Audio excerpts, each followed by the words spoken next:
Buenos días, El Salvador, ¿cómo están? Bienvenidos a este día miércoles. Es un placer enorme saludarles a ustedes.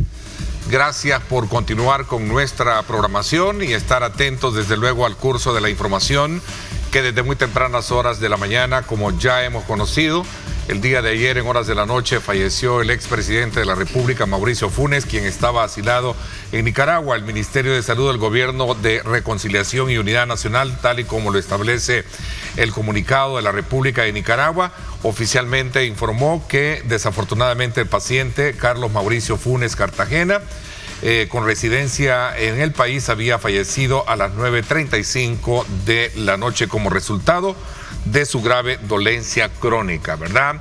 Cabe destacar que el exmandatario se encontraba en calidad de asilado en Nicaragua, ¿verdad?, tras enfrentar una serie de juicios en nuestro país y que de alguna manera pues estaban en su curso normal. En cuanto a también condenas y otros aspectos que se habían generado alrededor de toda su gestión, que había sido altamente y seriamente cuestionada por actos de corrupción. Esa era parte de la información que se ha conocido. Hay imágenes de archivo en las que este servidor tuvo la oportunidad de entrevistarlo de manera bastante frecuente, ¿verdad?, en la cual pues eran entrevistas, cabe destacar, bastante álgidas por el tipo de cuestionamientos que en su momento se tenían. Vamos a estar a la expectativa para seguir el curso de la información, a ver el seguimiento que esto tiene. Bueno, vamos este día, desde luego, a seguir examinando el comportamiento que genera una serie de iniciativas que el nuevo presidente de los Estados Unidos, Donald Trump, está haciendo con respecto al tema de migración. Ayer se conoció que había girado órdenes para llevar a cabo redadas, incluso entrando a las iglesias y también a las escuelas, parte de toda una connotación que genera ese temor de la población de la diáspora y por supuesto también de otros aspectos que tocan puntos neurálgicos de la geopolítica, como por ejemplo el de poder recuperar el canal de Panamá, el de poder en algún momento tomar posesión de Groenlandia, una isla en el polo norte, entre otros aspectos importantes que vamos a aprovechar a hablar con nuestro invitado. Veamos a continuación parte de lo que vamos a tener ese día en el programa.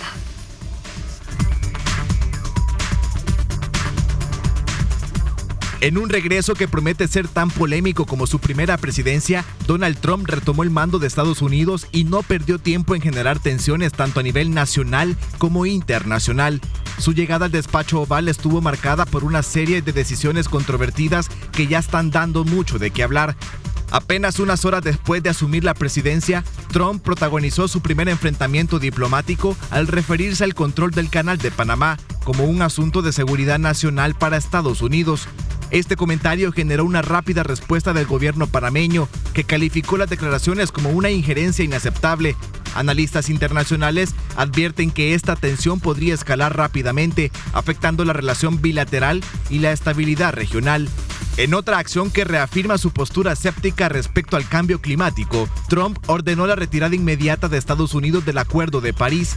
Este tratado internacional, firmado por 196 países, tiene como objetivo principal limitar el calentamiento global a menos de 2 grados Celsius por encima de los niveles preindustriales y realizar esfuerzos para que no supere los 1.5 grados.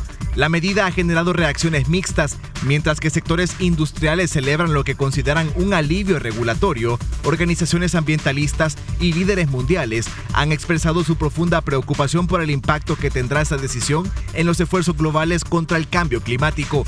Siguiendo con su línea de crítica hacia organismos internacionales, el mandatario también confirmó la salida definitiva de Estados Unidos de la Organización Mundial de la Salud.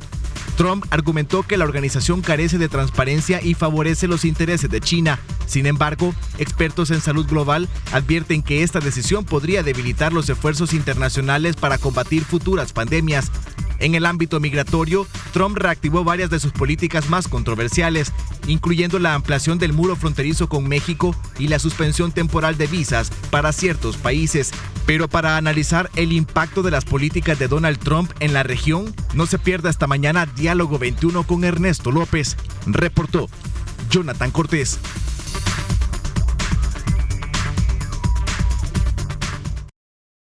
Bien, muchas gracias, Jonathan, por esa importante información. Quiero darle la más cordial bienvenida al sociólogo Francisco Acosta, que nos acompaña esta mañana acá en nuestros estudios. Él es también consultor en proyectos globalizados, ex rector, por cierto, también de la Universidad Monseñor Óscar Arnulfo Romero. Gracias, bienvenido, doctor. Gracias, Ernesto, por invitarme, a su personal y a su audiencia que nos permite entrar a sus hogares.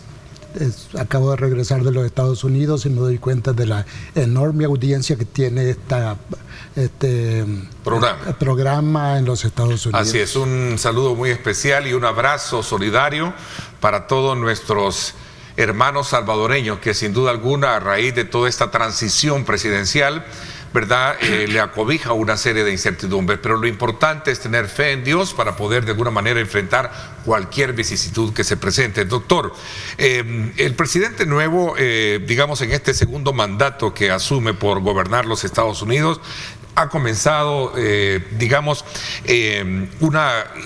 llevando a cabo su trabajo con una avalancha de órdenes ejecutivas en muchas materias, desde el tema de inmigración, cambio climático, diversidad y, en fin, tantos aspectos que de alguna manera yo decía al principio del programa, incluso ayer hablaba de que todas las redadas deben de ser incluyendo hasta las iglesias y también las escuelas.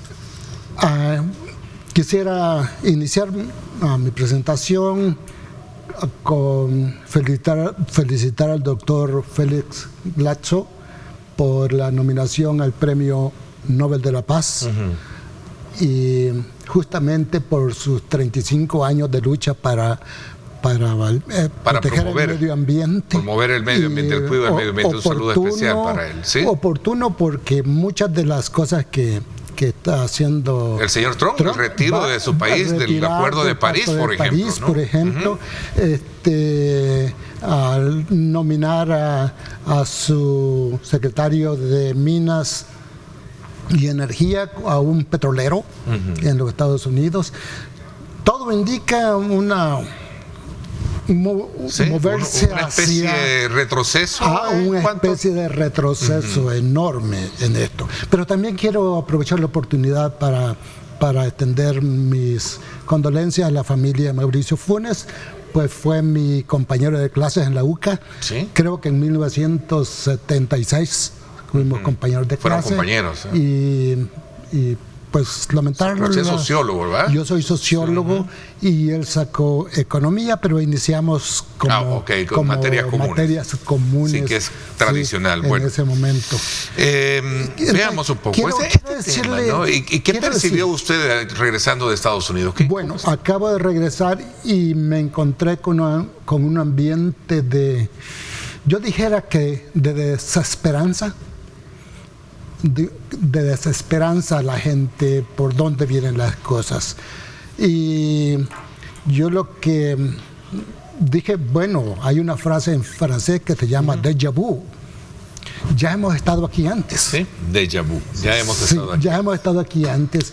Y estuvimos ahí antes en la administración de Ronald Reagan, en al principio de los 80. Les digo que déjà vu porque la gente en ese momento tenía una enorme desesperanza, veía que el mundo se transformaba y de hecho lo transformó en algunas cosas, que ya me voy a hacer referencia a eso. Antes de responder a lo de las redadas y estas cosas, y a las creo que 70 ordenanzas ejecutivas que emitió en 2 días el nuevo presidente, quiero explicar frente a qué estamos ahora. Estamos frente a un gobierno en Washington, en la Casa Blanca, ultraconservador. ¿Y qué es el conservadurismo? Como sociólogo estoy obligado a explicar eso para poder entender todas las ordenanzas que se están emitiendo. Ultraconservadurismo. Sí. El conservadurismo, el pensamiento conservador, no es bueno ni malo.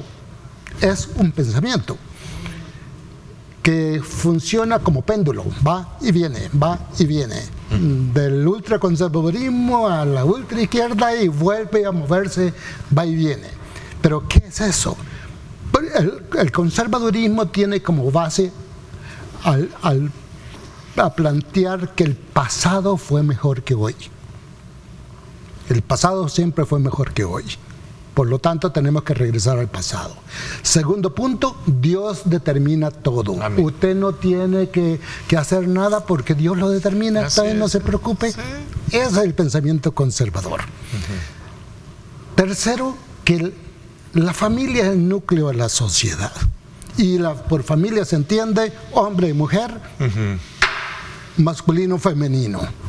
Ojo con eso porque me voy a referir a una de las ordenanzas ejecutivas que emitió.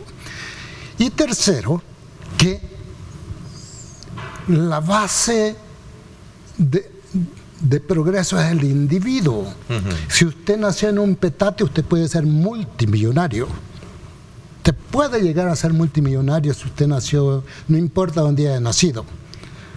Entonces, con esos 4 elementos es el pensamiento conservador, pero esta vez se movió al extremo, digamos, con Donald Trump. Bien, hoy quiero referirme al punto que usted mencionó sobre las redadas. Mire, en los Estados Unidos es un país interesante. Cierra puertas y se abren ventanas. Y quiero dirigirme a la diáspora nuestra, a los Ese Estados es un mensaje Unidos. de esperanza, de aliento, porque dice, se cierra una puerta, pero se abren ventanas. Se abren ventanas. Oigan bien, eso es bien interesante. Y fíjate, ¿no? Que casi es bien difícil visualizarlo desde acá, pero desde allá es otra cosa.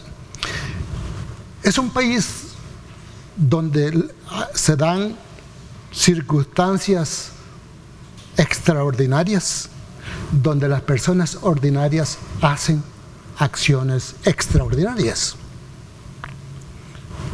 Por eso surge un Luther King, un César Chávez en California, un Monseñor Romero en El Salvador, porque ante circunstancias extraordinarias surgen personas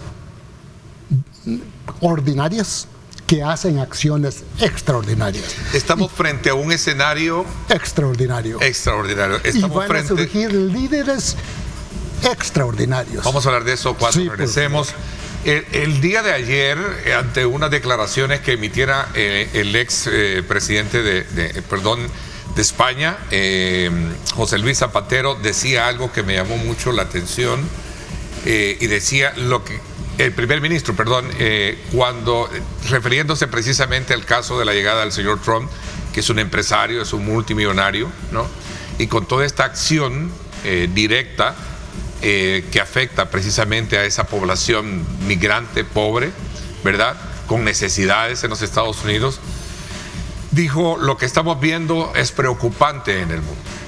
Palabras más, palabras menos del señor Zapatero. Estamos viendo al hombre más rico del mundo enfrentarse, o decía, versus los pobres de la tierra, los inmigrantes. No solo eso, decía su gobierno, detrás de su gobierno están los 10 hombres más ricos del mundo. ¿Qué significa esa situación? Digamos, esa categorización como tal. En una asistencia que hizo a una de las iglesias también, la responsable del sermón hizo ver y hincapié en muchos aspectos que pareciera ser que le incomodaron cuando se le pedía: por favor, repiense el tema de la migración. Increíble, ¿no? Voy a la pausa. Gracias por estar con nosotros. Regresamos.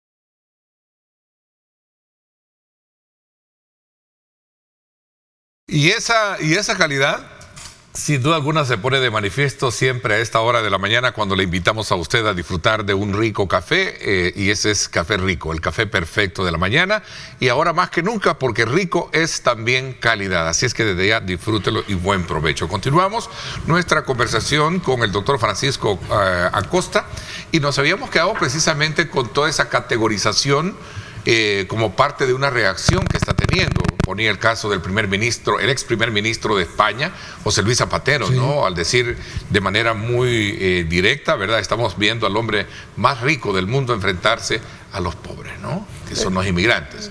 Y luego también traje a colación, digamos, el sermón de una iglesia en la que asistió el mandatario y su familia, en el que pareció muy incómodo también la petición que ella estaba haciendo para que reflexionara con respecto a sus políticas de atención a la población migrante en particular.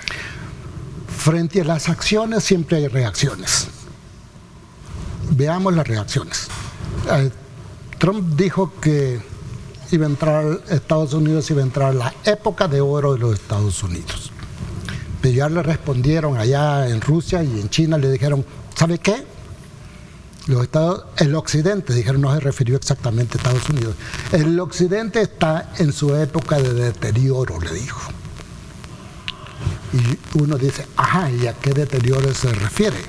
Mire, si los Estados Unidos pagara su deuda externa, si China exigiera el dinero que los Estados Unidos le debe, lo quiebra.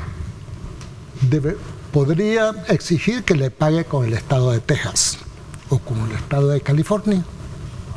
Es tan grande la deuda. El compromiso que hay. Del compromiso que hay, de deuda externa de los Estados Unidos con China, que es enorme. Yo lo que el punto que quiero hacer es que una cosa es una declaración y una bravonada, y otra cosa son las realidades. Por ejemplo, ¿usted cree que no se lleva a cabo todo lo que...? No, mire, es que por eso le digo, déjà vu. O sea, es un déjà vu, ¿no? O sea, algo que ya lo vivimos en el pasado. Ya lo vivimos antes, nomás que ahora multiplicado por 10, con Ronald Reagan, en aquel tiempo. Entonces ya lo hemos vivido, entonces, y sabemos qué es lo que pasó y cuáles fueron las reacciones. Para el principio del 80 yo fui a los Estados Unidos y visité el primer santuario de los Estados Unidos, que es un templo en medio del desierto en Tucson, Arizona. Y allá me la encontré, yo quería ser testigo de ver lo que estaba pasando allí como primera iglesia santuario, y me encontré una enorme foto de Monseñor Remuero, dándole, decía bienvenidos los inmigrantes, allá en medio del desierto. Generó para ese tiempo alrededor de 400 iglesias que aceptaron inmigrantes centroamericanos en sus iglesias. Además generamos alrededor de 7 universidades que se declararon santuario. 7 universidades y 7 ciudades grandes que se declararon santuario. ¿Y qué es el santuario? Es una tradición inglesa que si alguien es perseguido puede entrar a una iglesia y no lo pueden sacar.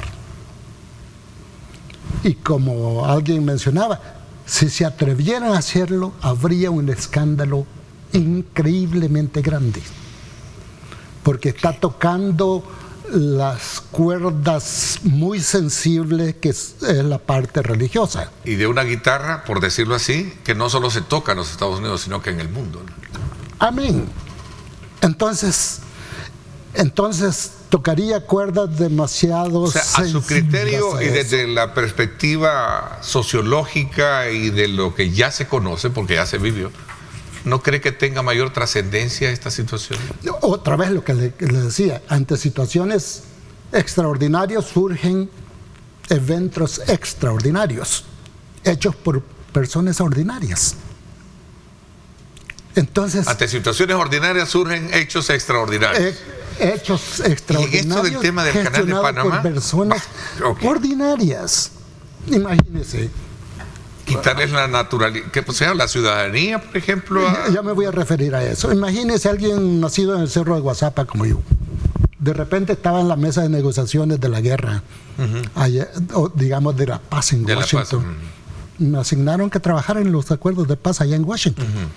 Y como un cipote nacido en un volcán de Guazapa, de repente está en la mesa de negociación con los reales jugadores de la guerra. Son circunstancias. Una persona ordinaria en circunstancias extraordinarias le lleva a hacer acciones extraordinarias, y eso es lo que va a comenzar a surgir.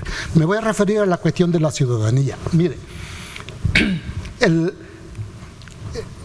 pero antes termino lo del santuario. El movimiento santuario vino de Inglaterra, y eso está presente en los Estados Unidos. ¿Y que se respeta? Y en este momento hay 13 estados, 13 estados gobernados por demócratas. Gobernados por demócratas que se han declarado estados santuarios.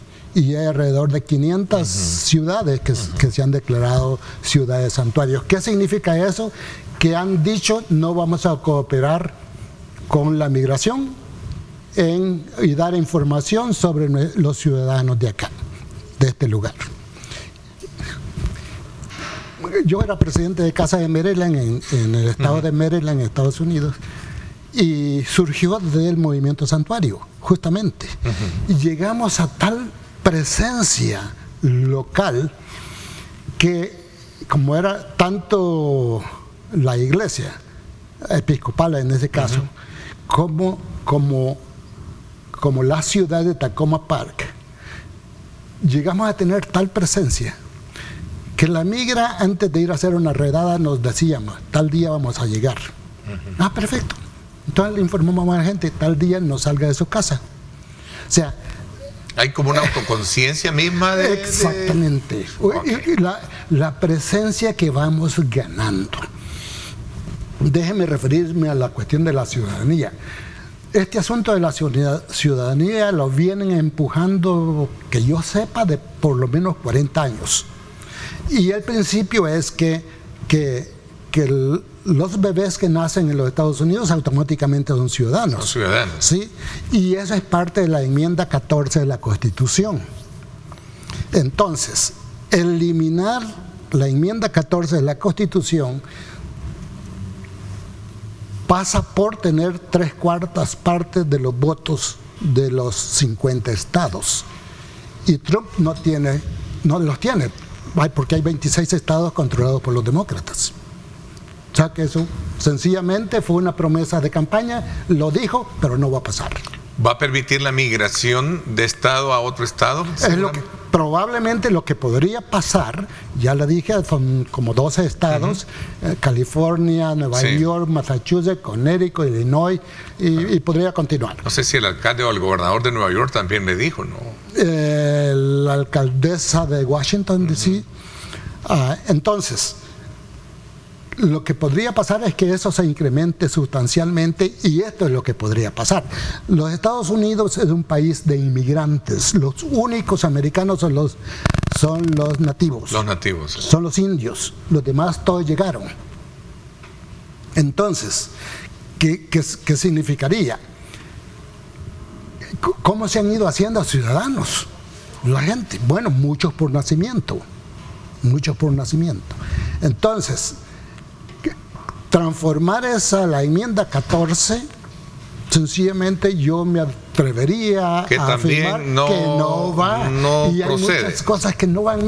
Mire, mientras haya empleo en los Estados Unidos, van a haber inmigrantes que van a querer cubrir eso. Y ese muro, que ya lo declararon estado de emergencia, sí, sobre todo. Ese muro lo que va a hacer es más difícil el esfuerzo humano para pasarlo. Militares para sellar... Se va a volver zaranda.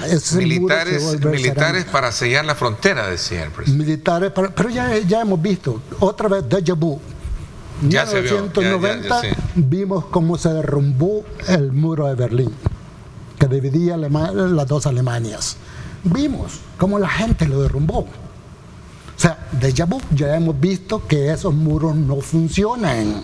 De nuevo, y para ir buscando un poco el aterrizaje del análisis, que me parece muy interesante, muy puntual, que usted nos ha hecho desde la perspectiva práctica, es un hombre que ha vivido, conoce muy bien la entraña. Fui gestionador del TPS, el actual TPS de los salvadoreños.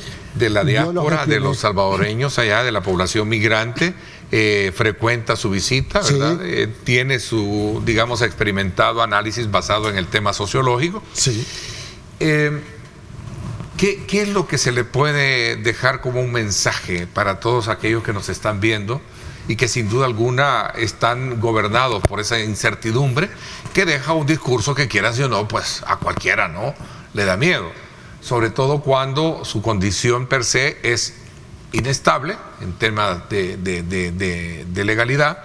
Y otro aspecto que alguien decía con respecto al tema del TPS, es, a lo mejor muchos no llegan por temor a dar su información, ¿verdad?, por ser ilegales en los Estados Unidos. Déjeme referirme al TPS. Así brevemente, porque en este momento 30 segundos. Estamos en el mismo escenario que estábamos durante la administración Clinton. Traspaso de demócratas a republicanos. Justamente estamos en el mismo escenario, y en aquel momento fue lo del terremoto que nos impulsó a que se pasara el TPS para los salvadoreños en aquel momento, y sigue vigente ahora. Biden lo aprobó antes de salir. Trump posiblemente diga no, pero el que diga no no significa que el TPS no va a ser válido, porque se va a destrabar una cantidad enorme de demandas.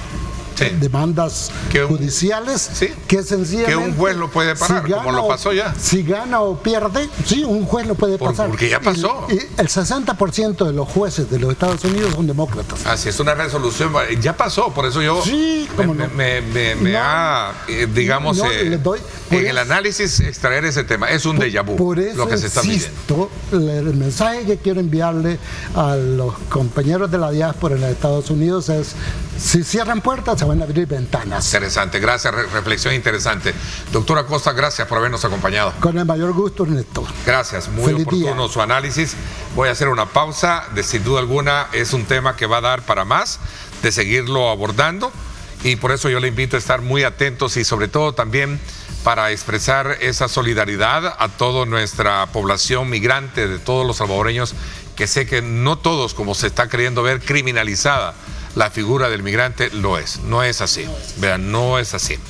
Gracias nuevamente. Vámonos a la pausa. Cuando regresemos, vamos a hablar acerca del reasentamiento del aeropuerto de la zona oriental y los permisos de construcción que ya han sido avalados precisamente por el Ministerio de Vivienda. Quédese con nosotros, vamos a hablar acerca del tema de desarrollo, vivienda y otros aspectos elementales del país.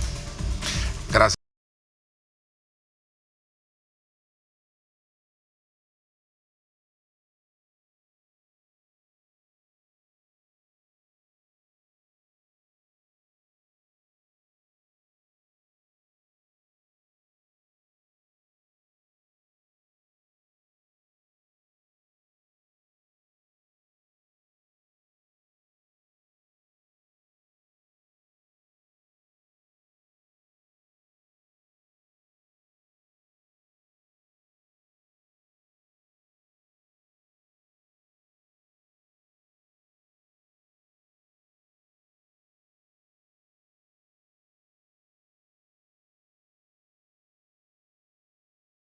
Bien, gracias nuevamente por estar con nosotros a esta hora de la mañana.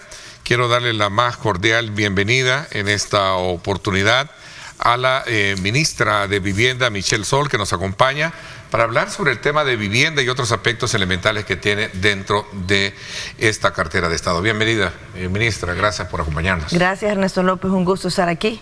Ya teníamos días de no venir, pero un saludo a todos los salvadoreños. Bueno, arrancamos el año precisamente conociendo toda esta, digamos, proyección que se tiene para ir concretizando paso a paso lo que es el inicio de la construcción del aeropuerto de la zona oriental. Conocimos ya de un ribete de planos que fueron aprobados recientemente. Sí, fíjate que, bueno, es un trabajo de varios años, ¿verdad? Es un estudio serio que se hace para poder hacer un proyecto de esa magnitud, de envergadura tan grande, y ya completaron todos los trámites que tenían que hacer, todos los permisos que debían presentar, todos los estudios que se debían de hacer. Como te decía, un estudio serio que se debe de formar, y por eso lleva su tiempo, pero presentaron 960 planos.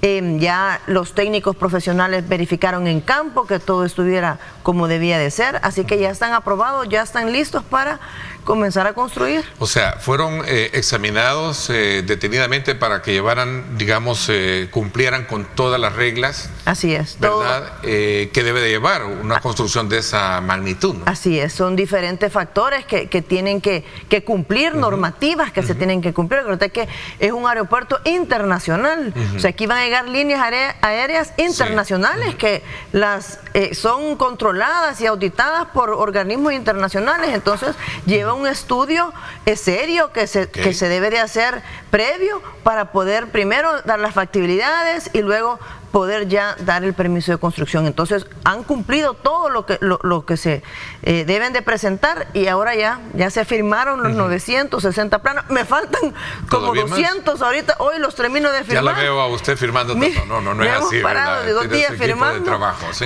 pero ya hoy se terminan y ya están completitos todos, así que contentos. ¿En serio, entonces, todo esto? 100%, sí, como te digo, ha sido un estudio serio, pues, previo de varios años de todo lo que se debe de hacer.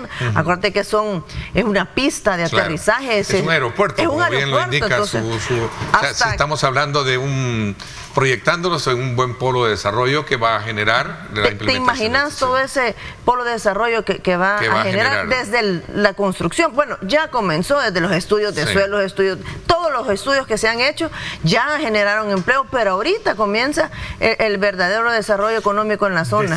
Decía el presidente, en alusión a otros temas, decía, no hay obra que en algún momento no tenga algún impacto, ¿no? Pero se está cuidando de no golpear. Todo eso está contemplado con 100% para que sea totalmente amigable y que el impacto no sea tan fuerte. Entonces, de esa manera, todo está previsto, todo se contempla como en cualquier proyecto de esta envergadura en cualquier parte del mundo.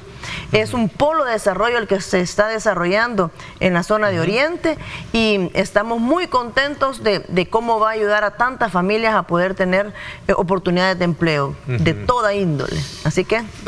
Bueno, vamos súper bien. Cerramos entonces el año con muy buena, digamos, con un buen trabajo en el Ministerio de Vivienda. ¿Y las proyecciones para este año? Mire, pues las proyecciones para este año son muy positivas. Estábamos haciendo un recuento ahorita de todo lo que...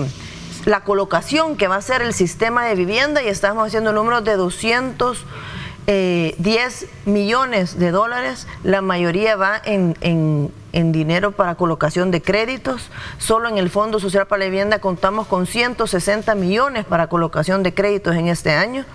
Las familias tienen que buscar la vivienda que quieren comprar, ¿verdad? Entonces el fondo les va a otorgar el crédito para esa casa que ellos encuentren. Desde Fonavipo también tenemos 20 millones para colocar en diferentes cooperativas de vivienda. Ya tenemos también créditos para familias de extrema pobreza, y lo demás viene con proyectos que tenemos, como vamos a terminar La Bretaña, Los Cocodrilos, que son apartamentos de interés social. Y para familias con ese, categoría, sí, ese perfil. Sí.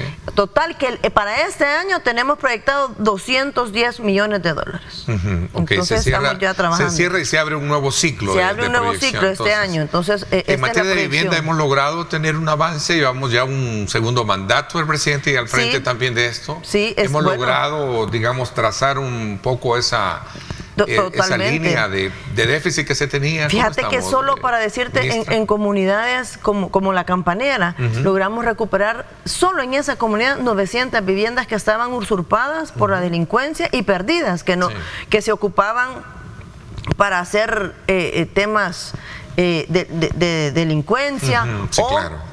Los delincuentes los ponían en alquiler para ellos tener un ingreso y poder vivir de esos alquileres, y fueron recuperados gracias al plan control territorial, ¿verdad? y se vino a sumar el régimen de excepción, que eso culminó y hizo que ahora los territorios sean de la gente, sean del pueblo, sean de las alcaldías, porque antes ni los alcaldes podían dominar ciertos territorios. Y por ser emblemático este lugar, la Campanera, que no quiero seguir más estereotipándola, pero igual, ¿verdad? Siento que se ha logrado, digamos, dignificar el concepto de vivienda para que cualquier persona que seguramente salió huyendo de ese lugar regrese. Totalmente. Bueno, antes poner que vivías en la Campanera para una solicitud de trabajo ya lo que sea, te la apartaban. Inmediatamente. Ahora ya, y ese estigma que tú hablabas ya se quitó. Nosotros, gracias primero, como te repito, al Plan Control Territorial y al régimen de excepción, es que hemos logrado ministerios como el Ministerio de Vivienda llegar a poder recuperar estas viviendas y ponerlas a la venta a las familias. Entonces, este inventario de viviendas que estaban totalmente perdidas, lo hemos podido recuperar y ponerlas a la orden de familias honradas que quieren pagar su casa. Fíjate que ahí recuperamos viviendas y las hemos vendido con 0 prima, con una tasa del 2% de interés. Y se les da el monto para reparaciones, porque las viviendas estaban desmanteladas, al 100% desmanteladas. Entonces, ya no existen.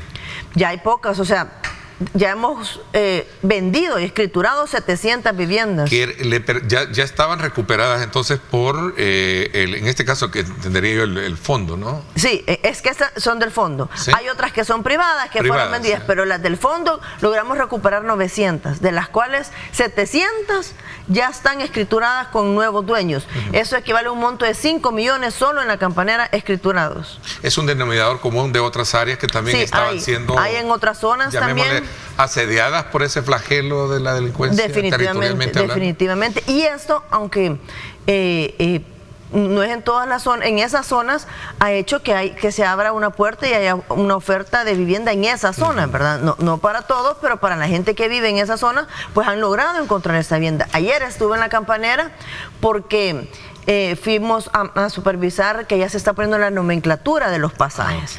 Algo que los delincuentes los habían quitado. Ninguna casa podía estar identificada por el número de su casa. Entonces ahorita hemos identificado ya los pasajes. Cada pasaje ya tiene pasaje de número tal, pasaje tal, así. Y ya comenzamos con la otra etapa, que es numerar. Ahí están en la tele los pasajes sur, polígono 3. Eso era imposible escribirlo antes, ¿verdad? Te lo arrancaban en el mismo segundo. Lo que habían eran, ¿cómo se llama? Pasaje sur, polígono 15. Ya la gente puede identificar el pasaje, ya puedes decir, vivo en el pasaje tal, ¿verdad? Y ahorita viene la otra parte, que es colocarle a cada vivienda el número de su casa. Hasta murales está habiendo más alusivos, artísticos, y no de delictivos, ¿no? De maras, ¿eh? Es que ahí estamos haciendo un trabajo integral con el Ministerio de Justicia. Estamos iniciando un protocolo de intervención y reactivación comunitaria. Y estamos trabajando en equipo. Entonces, ¿de qué se trata? Hace poco acabamos de inaugurar la Casa Comunal de la Campanera, un espacio para todas las familias, para hacer eventos, para hacer baby showers, 15 años, el evento que ellos quieran, cualquier evento. Y el tema de los murales es un tema artístico que se está haciendo de parte del Ministerio de Justicia para adornar la Campanera y darle otro color de esperanza a esa comunidad que fue tan sufrida en el pasado. Y estamos haciendo este protocolo de intervención para que sea un modelo y poderlo llevar a otras comunidades en igual situación. Bueno, es interesante también, aprovechando su presencia, ministra, que hablemos un poco sobre ese tema del cual usted hablaba, ¿no? Proyectando, promover y dar esa accesibilidad a la población para tener vivienda de interés social, ¿no? Yo creo que eso es importante en un contexto donde muchos sostienen, y no puedo soslayar este tema, que el tema de la vivienda en el país está con precios demasiado altos. ¿Cómo se ven ustedes actuando y ofertando y promoviendo inversiones de esta naturaleza, ¿no? En temas de interés social? Hablemos de esto cuando regresemos. Voy a aprovechar también que hablemos cuál es el avance que se tiene con el tema de Argos. Sí, el tema de las notificaciones, ¿no? Y casos muy particulares de los cuales usted menciona. 7:46, pausa, quédese con nosotros y regresamos.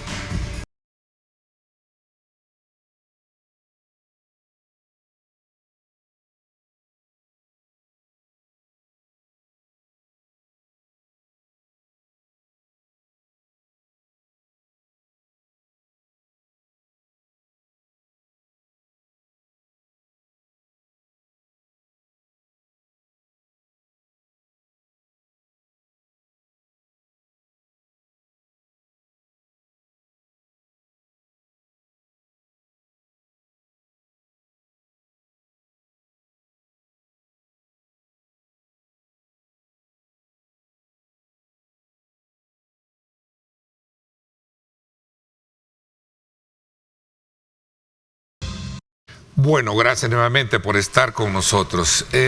Hablar de vivienda de interés social es de alguna manera llevar buenas noticias a muchos sectores y particularmente a familias que seguramente bajo esa misma aura de querer llegar a cumplir ese sueño de tener una vivienda. Sí. Sin embargo, en algunos análisis económicos o de manera puntual, se habla de que en el país se está construyendo, se está apostando mucho no a ese concepto de interés, sino más bien en otras áreas donde a veces se vuelve inalcanzable por los precios de la vivienda. ¿Cuál es la lectura que desde su perspectiva como responsable usted tiene de ese escenario? Sí, definitivamente la seguridad vino a cambiarlo todo, ¿verdad? Antes nadie quería invertir, endeudarse por una casa sabiendo que un crédito a 25 años y después de 5 años tenías que salir huyendo y dejar tu casa abandonada, porque eso se dio en el país. Entonces la gente vivía huyendo de comunidad en comunidad, de colonia en colonia, a veces con vecinos. O sea, así tuvimos por décadas viviendo en El Salvador.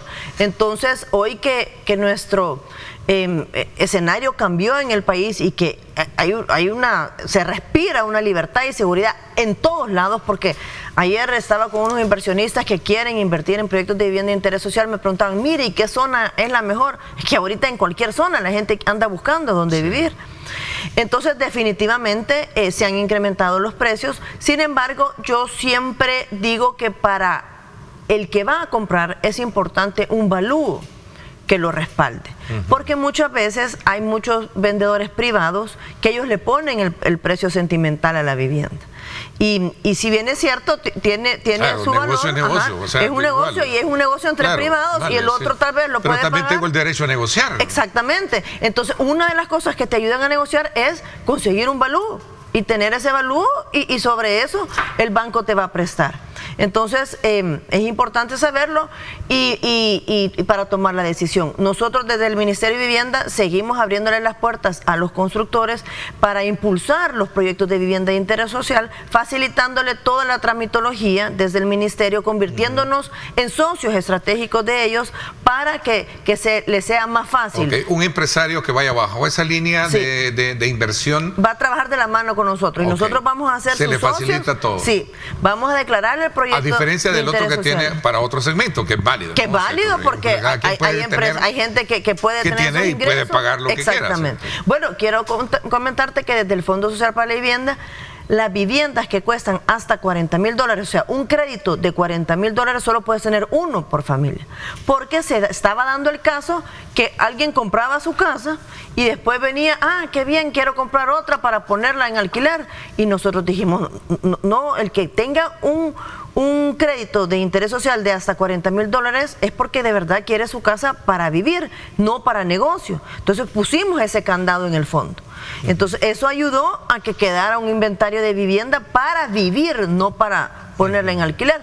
Obviamente hay muchas personas que ya son dueñas de sus casas y la ponen como negocio. Ok, interesante tener esa información, ese dato para poder comprender mejor este tema. Pero corro en el tiempo, vámonos a las notificaciones. ¿Cómo está? ¿Qué ha habido? ¿Cuál es el avance que hay todo esto? Súper buenas noticias en el tema de Argos. Hemos ordenado la casa, por decirte, desde que tenía una estructura, Argos tenía una estructura diseñada para captar fondos y desviarlos sin responderle a los loteavientes, a las familias. Esa era su estructura. Entonces hemos llegado a ordenar totalmente la casa con el nombramiento del interventor que puso el juzgado, y estamos trabajando de la mano porque al Ministerio de Vivienda le toca ver toda la parte técnica, toda la parte de regularizaciones, él ve toda la parte administrativa, así que trabajamos de la mano. Argos cuenta con 670 notificaciones que la mayoría están vendidas en su totalidad. El último paso es el que les hace falta pagar, que es el trámite de escrituración, de legalización. Pero muchas personas dejaron de pagarlo porque no veían avances, con toda la razón. Y nosotros ya estamos avanzando en ese sentido. De hecho, el martes tenemos una entrega de 200 escrituras en el Parque de Cuscatlán, creo que va a ser la entrega, este martes 28. Luego tenemos otra en la siguiente semana de otras 150. De este caso en particular. De Argos. De este porque ese solo es un eslabón de muchos sueltos ahí. Pero viene una noticia enorme. para 40.600 familias, más de 40.600 familias. No quiero darla, me muero por decirlo ahorita, pero la primicia, necesito ajustar unos puntos que me los van a dar en estos días. Yo la otra semana hago ese anuncio para que las familias se acerquen a las oficinas de Argos. Sí. Lo que sí quiero garantizarles que desde el Ministerio de Vivienda ya estamos supervisando y trabajando de la mano con las 6 sucursales de Argos. Tenemos en Santana, en San Miguel, en San Salvador hay 2, en Santa Tecla. Caso, ¿no? Porque era enorme, y tenían una estructura que compraban con una empresa y pasaban los activos a otra y después a nombre de otra. Total que es una mezcolanza. También estamos trabajando con la Fiscalía, con el señor Fiscal de la República, para hacer una reforma a la ley de notificaciones para que se nos pueda seguir facilitando el poder regularizar más fácil por esa estructura que tenían, que era casi que perfecta, ¿verdad? Era un rompecabezas sorprendente de cómo estafaron a las personas más humildes. Bueno, y con el resto de notificaciones, ¿qué ha pasado, ministra? Sobre todo cuando se creó también aquella comisión que integraban varias instituciones para poder, la mesa de casos colectivos. Sí, la ley que creo que también de alguna manera ha permitido. ¿Cuál es el estatus? No, seguimos trabajando porque varios casos entran a la mesa de casos colectivos, por lo general los que no se ponían de acuerdo. Así fue como determinamos que se tenía que allanar a Argos, porque la mesa de casos colectivos, donde está la Procuraduría, está el CNR, está el Ministerio de Vivienda, está la Fiscalía y está la Defensoría del Consumidor, ahí se discutía entre el lotehabiente y Argos, digamos, el propietario. Entonces nosotros mediábamos para que, porque esto es un tema de privados, Ernesto. O sea, aquí, claro, ambos son privados. Nosotros, el Estado se ha metido para poder llegar a un acuerdo y ayudarle a las familias, pero no era una responsabilidad del Estado.